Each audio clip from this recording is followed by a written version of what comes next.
Got an example for you to follow. Provide practical things. We're in the midst of giving, talking about a chapter of giving where all the chiefs of the tribes of Israel are bringing their particular gifts, and they are bringing a practical gift. And so I want to tell you too, if you tithe, and I assume if you're watching this video, you are dedicated to the Lord and dedicated to His church. I assume that's the case.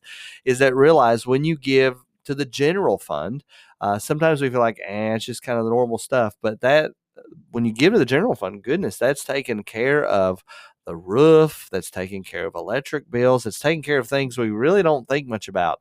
AC units and things that we have to switch out. We have 30 plus AC heating and cooling systems all over the church building. We just come across my desk. We got $200,000 roof replacement we're going to have to do as we continue to work around, work through taking care of our building and making sure that it is good for the future.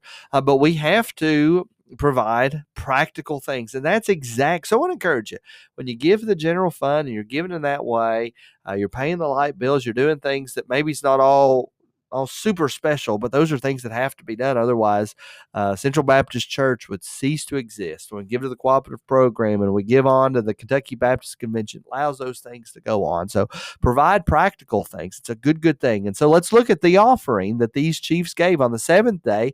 Elishama, the son of Ahimud, the chief of the people of Ephraim. Ephraim was one of those tribes underneath Joseph. Joseph had two sons, Ephraim and Manasseh.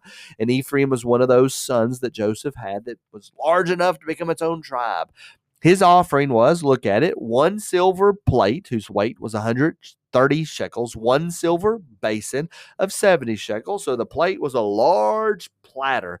The basin still pretty heavy and pretty nice, but it is as a basin, a bowl, probably putting on top of that basin, perhaps, or perhaps being put on that plate, according to the shekel of the sanctuary. Both of them are what? Full of fine flour mixed with oil for a grain offering, ready to present this to the Lord, giving their best. But practically, how are you going to give fine flour to the Lord? You need to put it in a bowl. And they're saying, well, we're not just going to get any bowl. We're going to get a good bowl, a silver one, a gold one. We're not going to bring a clay pot. We're going to put it, this is for the Lord. Let's make sure it's the best that we can offer. Verse 50 says, one golden dish of 10 shekels. Again, what is it? Full of incense. So the incense that would be burned in unto the Lord as a prayer offering was in a nice golden dish, this nice golden bowl. We'll look at the actual sacrifices in our next video, but I do want to remind you that every single chief's gifts were recorded because God remembers and He knows what we give and He will not forget.